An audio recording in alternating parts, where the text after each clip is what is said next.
self-sustaining. Bane of all Evil had a 15-second duration and an 18-second cooldown, very generous duration, and had a moderate cost of 70 energy. Having 2 charges of E on a relatively short cooldown of 10 seconds, he could restore a good chunk of his energy immediately, under the condition that you used it outside of his ultimate. Even so, his skill was pretty good at battering himself and would become even more efficient with Constellation 1, increasing the total charges to 3, and subsequently his DPS, uptime, and mobility all in one. Credit where credit is due, Xiao was very strong. Honestly, looking back, it was insane how overtuned the Liyue trifecta were for how early on in the game they were released. And though I just recently gushed about how strong Hu Tao was, I feel like Xiao was to some extent even more so if we disregard reactions. He had very high base damage already, but then his ultimate and 2 passive talents amplified that base damage even further, and through no external assistance required for any of them. You basically had total freedom when it came to party composition, whereas for other characters, you had to pair them up with at least 1 or 2 specific units to get the job done. Problem is, we can't fully disregard reactions. They were too influential on the game, and though he was meta relevant for a good long time, it was pretty obvious even when he came out that his time in the spotlight would be ephemeral. Like Nilou, a lot of people play Xiao only out of necessity. Your choices were either him, Hu Tao, Ganyu, Eula, and Child. That's about it. For all the strengths he possessed, Xiao, like every other character, is inextricably linked to his element for better or worse. Before Hydra overtook it, Anemo was unanimously deemed the best element for its universally applicable support. The first Anemo units, Venti, Jing, Kazuha, and Sucrose, were known for their immense area coverage and crowd control. Venti, Kazuha, and Sucrose were also invaluable for their elemental absorption capabilities, allowing them to moonlight as a Pyro, Hydro, Cryo, or Electro DPS on the side, and further amplify those respective elements with Veritas and Venom. Sadly, Jean didn't have this privilege, but her healing faculty was most helpful during the early game before Zhongli got buffed and we had an overabundance of shielding. Conceptually, Anemo was not perceived as a DPS element and never has been, so while Xiao was a refreshing new take for his element, anything that benefited Anemo wouldn't always be shared with him. At the same time, he had no cause for concern for a while. He was a hypercarry. As long as there were units that could buff him directly and unconditionally like Bennett, he would be able to keep up with the evolving meta. That is, if the meta remained hypercarry focused, which it most certainly has not. In concert with the growing prevalence of reaction teams, Xiao had 3 internal issues that became increasingly more intrusive to his viability. The first being the obligatory need for an extended amount of field time. Even though he had 15 seconds of uptime on his ultimate with only an 18-second cooldown, as soon as he swapped out for any reason he would lose the buff, requiring you to wait for the entire time to get his ultimate back up and throwing off your entire rotation. That's assuming you even wanted to get the full duration to begin with. Right now, most main damage dealers that people use like Hu Tao or Shogun hypercarry only have them on field for about 10 to 12 seconds at most because that's about the duration of most supportive abilities and coincides nicely with the duration of their own buffs. In Xiao's case, 15 seconds of being on field is too long. Again, this wasn't initially a problem back when we only really focused on the head of the party, but there aren't that many supportive abilities that last that long, and even less that work off plunging attacks. Similarly to Dia, Xiao's main method of attacking disqualifies him from the assistance of some of Genshin's best supports. For one, he's unable to utilize either Xingqiu or Yelan as their bursts only respond to normal attacks. Even though Anemo and Hydro are not as compulsory as Pyro and Hydro, the sheer damage output from Xingqiu and Yelan would have been nice to have on him. Secondly, there aren't that many buffs in the game that include plunging attacks. Yunshin's Constellation 2 and 6 increase the damage and attack speed of normal attacks but not plunging, which is one more thing that I think holds Xiao back from receiving indirect buffs. The animation of plunging attacks is fixed and cannot get faster. Normal attacks and elemental application, on the other hand, can become faster through a multitude of ways. If memory serves, the only sources of plunging attack damage amplification come from Farazan, Albedo, Toma, and Shunhe, heavily restricting who can directly augment Xiao's damage output. And even then, Shunhe is primarily meant to support cryo damage, not plunging attacks, while Toma's shield lasts only 8 seconds, roughly half of Xiao's ult duration, thus rendering it too impractical. The third internal problem was that Xiao had no way to sort of piggyback off of Anemo. For example, Shinobu was a pretty mediocre character on release because she didn't have good enough electro application for taser teams, her personal damage wasn't all that great, and her healing wasn't good enough to replace any other healer in the game. But when Dendro came out, her usability was elevated tremendously because she was the only electro healer in the game. I have no idea who the story person is that you speak of. Any reasons to use Anemo were completely lost on him since he was an on-field hypercarry with very long field time. Anytime Anemo was needed, you were looking for an off-field crowd control reaction chain support. The only time Xiao would stand out over his peers is if you were faced with a situation where you would have to fight waves of multiple enemies in quick succession, one that placed more importance on sustainability than burst. But if AoE is the concern, there's another Anemo unit who's instant best in slot for any occasion that calls for clearing large groups of enemies who can also do everything else Anemo is known for doing. In all actuality though, you're never strapped for area coverage. The vast majority of Genshin's damage dealers have good area coverage as is. It's not like other action RPGs where your attacks can only hit a finite number of enemies, it's just the hitbox, and anyone caught in the hitbox gets hit. Therefore, if you have some way to draw enemies together like Sucrose, Kazuha, Ganyu, or once again Venti, then even small AoE attacks can clear entire rooms. There are so many units who can blow up entire screens now, and even more ways to do so if we include team compositions like Taser and Soup. What he can do isn't special anymore, so the only way he could have kept up is with damage.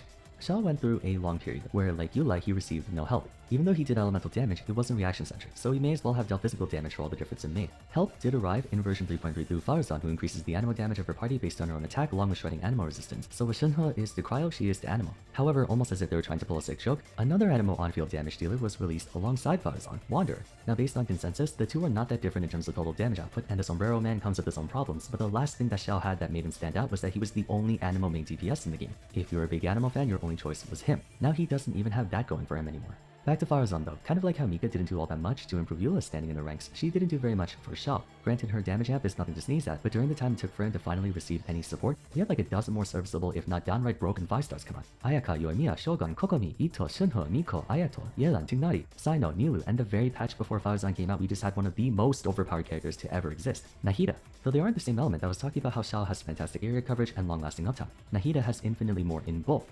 Xiao just got shafted as a character. He started out as one of the most unique 5-stars in the game and still is to this day. We don't have a single other character that specializes in plunging attacks, but plunging attacks were never developed as an attack style. If anything, it was only normal attack, elemental skill, and burst. Furthermore, teams have become more focused on mixing and matching elements, with mono-elemental teams like Mono Geo, Physical, and Xiao barely scraping by. So basically anything that deviated from the conventional expectations of a class or element were banished into obscurity. Hu Tao survived this long by loyally adhering to the strengths of Pyro, so whenever Pyro got stronger, she would too. Xiao went completely against the strengths of Anemo and did his own thing, so whenever Anemo got stronger, he wouldn't. For him to improve, they would have to cater specifically to Anemo itself, but the whole theme of Anemo is to help and assimilate other elements. Shunho was a big boost to Ayaka because Cryo is already a very self-focused element. Meanwhile, Farazan did very little to incentivize players to Xiao because 1. Anemo itself is not suited for hypercarry teams, and 2. He doesn't have any synergy with Anemo at all himself. No elemental absorption or even elemental mastery stuff. None of this is to imply that Xiao is a bad character. He's capable of dealing extreme amounts of damage, but with the caveat that you invest extreme amounts of time and money on him. Constellation 6 is pretty damn good, but the people who are insane enough to see 6 a 5-star are not the average player, and my Why No One / Why Everyone series comes from the perspective of the average player, hence everyone.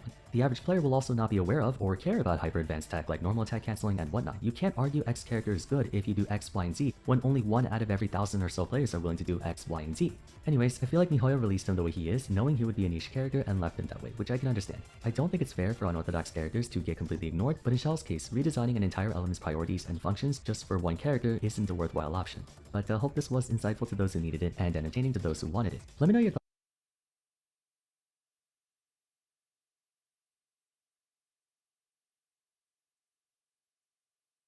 One of Genshin's most curious 5-stars in my opinion anyway has always been Albedo. From a narrative standpoint, he's deeply connected with the mythos involving the Hexen Circle, a coven of witches that Klee's mother Alice is a member of. We also had 2 opportunities to further explore his involvement in Mondstadt and the overall Genshin universe through Dragonspine and his affiliation with it, giving him some of the most thorough development out of any non-Archon Quest relevant characters, or in all honesty more development than even some characters directly involved in Archon Quest. From a gameplay standpoint, there's a lot of mystery about him too. In the eyes of those who went through the effort of exploring the extent of his abilities, Albedo is considered to be a very worthwhile character with a lot going for him. But for everyone else, he appears to be a suboptimal if not downright unusable character due to circumstance. I've gotten comments over the years from people asking me why I haven't made a Why No One Plays for Albedo when there's plenty of evidence suggesting he belongs in that criteria, and to tell you the truth, I wasn't sure if he deserved one. I was of the opinion that he had Kokomi syndrome, where everyone's poor assessment of him stemmed from misinterpreting what he was all about. So I bided my time waiting for more information to come out, and nothing really changed about him. Statistically, Albedo is not the least popular 5-star out there, at least if we go by Spiral Abyss data from the past few iterations. Every so often, he gets involved in at least the 4 or 2. Even so, collectively I feel like he's not used very often as a character, bringing me to this episode of Why No One Plays, where we'll be exploring Albedo, the most enigmatic character we've talked about in this series so far.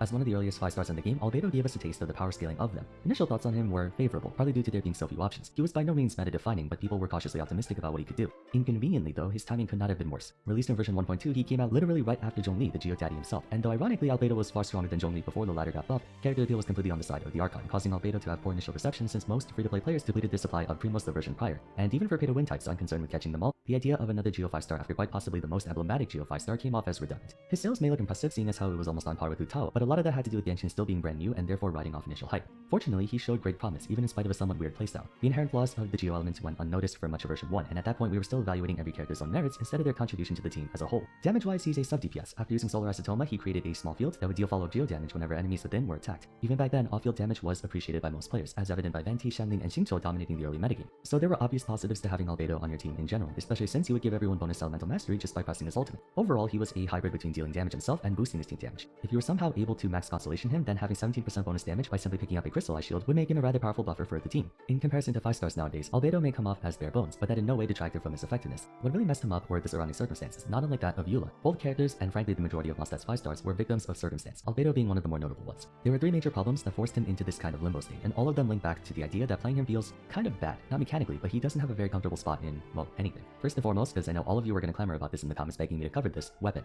By a pretty significant margin, Albedo's best weapon is the Cinnabar Spindle, an item that was only available within a 14 to 21 day period back in December of begging me to cover this weapon. By a pretty significant margin, Albedo's best weapon is the Cinnabar Spindle, an item that was only available within a 14 to 21